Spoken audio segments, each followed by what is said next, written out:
Good morning, and welcome to another edition of Mark's Inspiration. Glad you could join me here today. As always, I am here to inspire you and enlighten you with what I've learned in my 61 years of life. Well, I'll enlighten you with what little I know in my 61 years. And what I've learned is there's so much to know that I'll never know it all.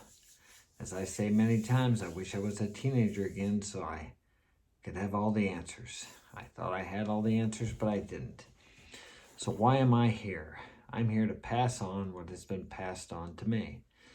Many years ago, about 30 years probably, I was pretty bad shape, miserable, depressed, empty, hollow inside.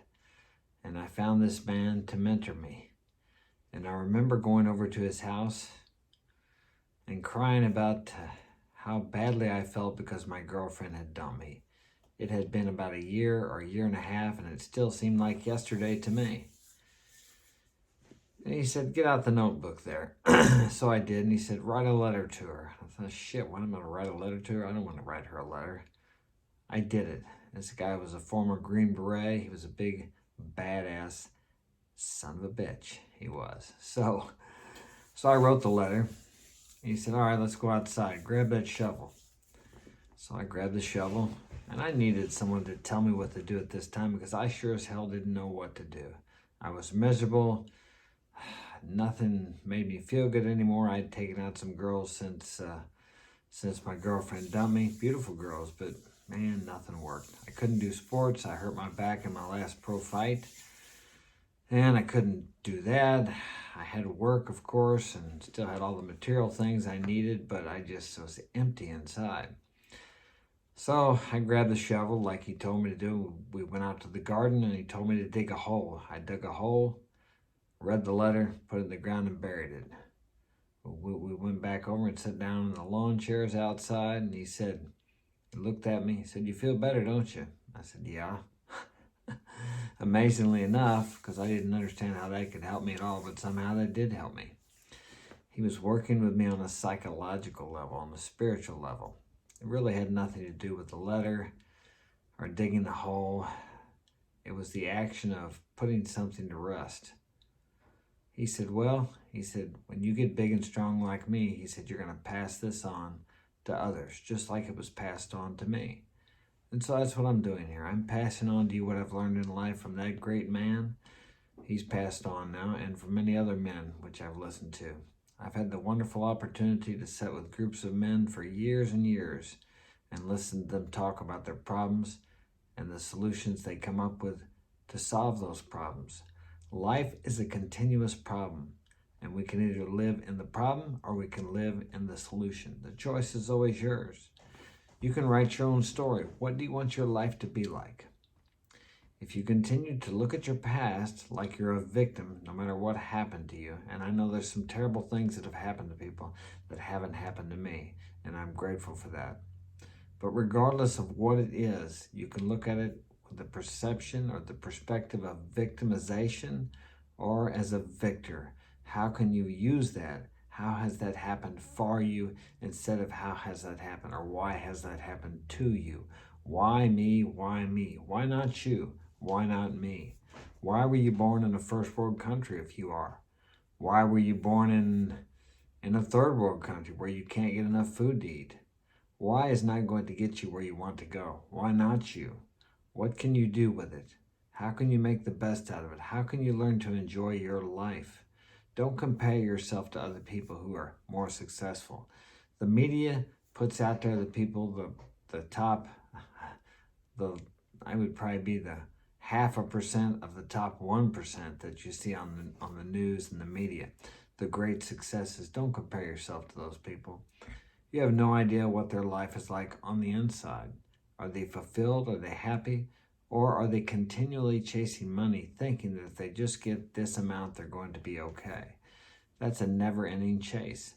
Another great mentor of mine who is still living today told me one time, he says, Mark, you'll never have enough money until what you have today is enough. There's a lot of wisdom in that. Think about that. You, too, will never have enough money today unless what you have today is enough.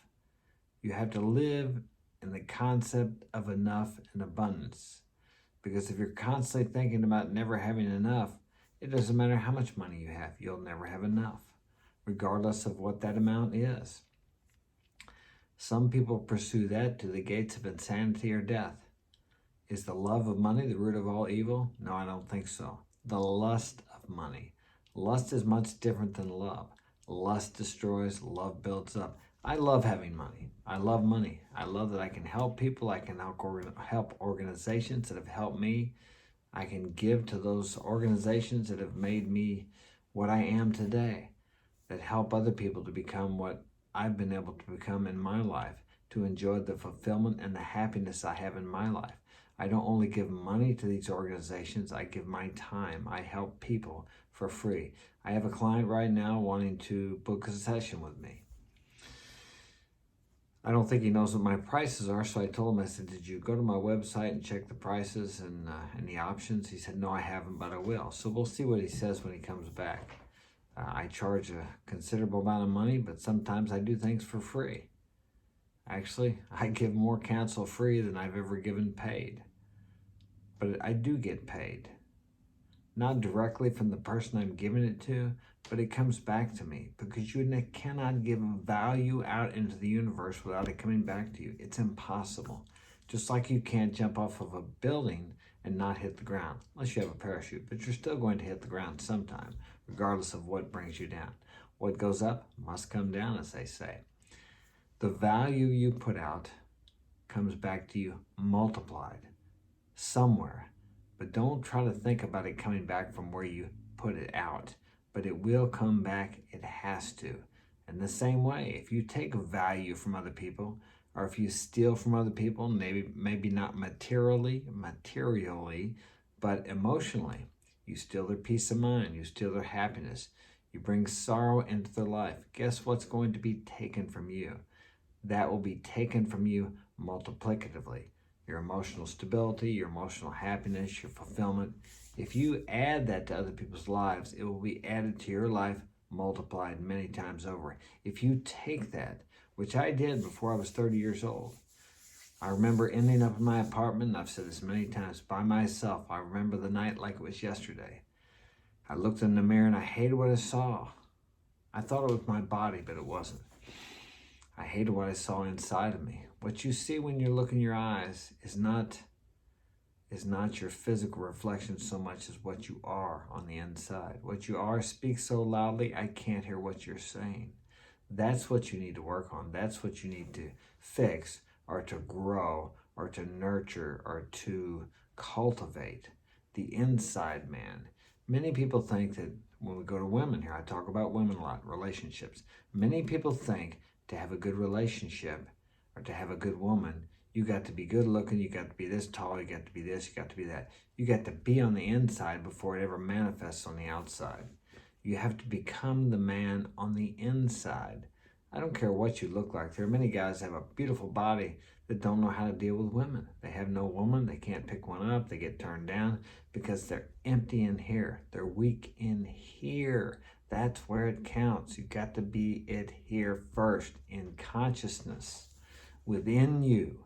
Anything gained on the outside that is not first preceded by a change in consciousness will be fleeting and soon lost.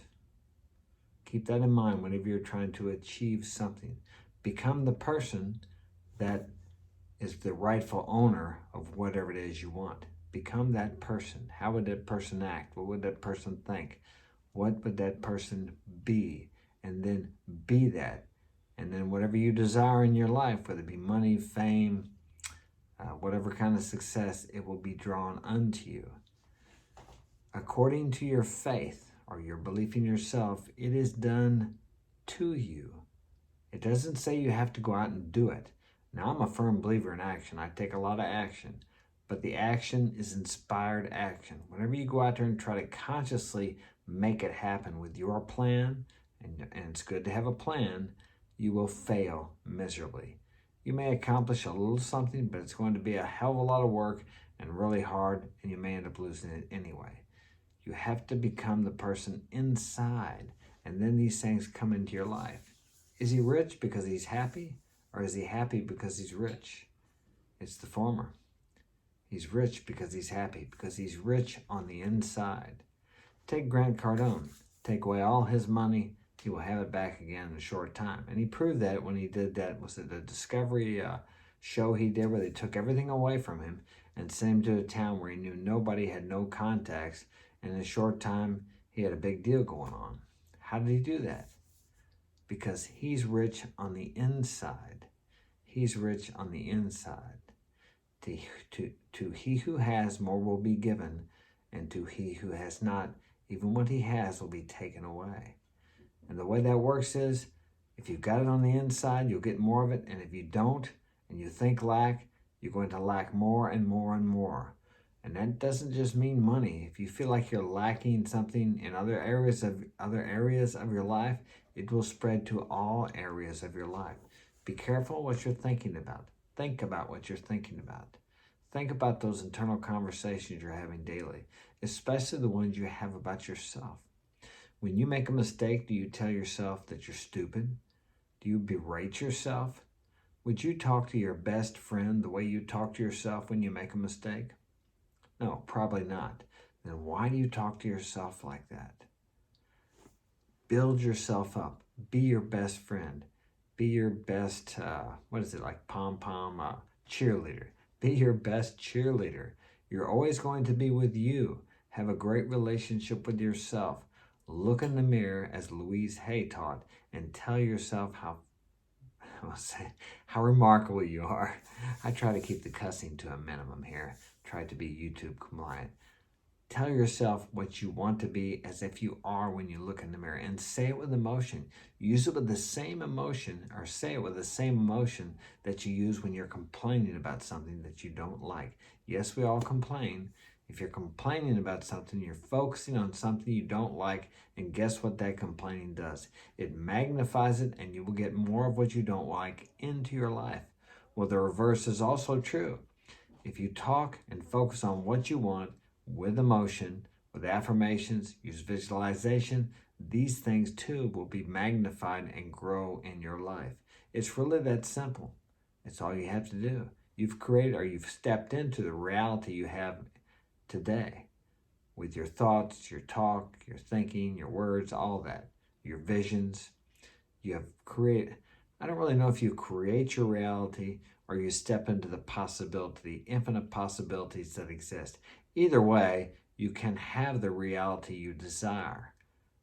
You're like the conductor, your conscious mind, your words, your thoughts. You do have control there. You are the king of that kingdom.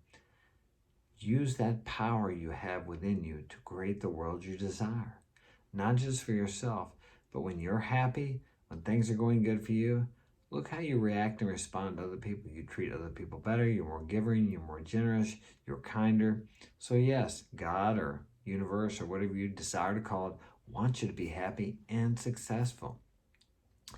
People sometimes berate rich people. Oh, well, them rich guys are crooks. That's how they got their money. I've been in rich neighborhoods and I've lived in poor neighborhoods in poor third world countries. And it's a lot safer in the rich neighborhoods. They're a lot kinder, they're a lot more generous, and you don't have to worry about them breaking into your house and robbing you. Yeah, there's a difference. The poor, impoverished places in the world are very dangerous, and there's a lot of stealing because they need to survive. They're just trying to live another day, sometimes just to get enough food to live another day.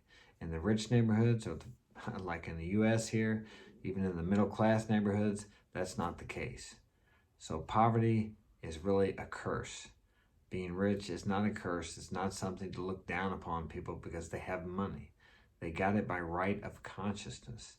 Even if they inherited it and they managed to keep it, they got it by right of consciousness. Well, guess what? You can do the same thing, and it all begins within your mind.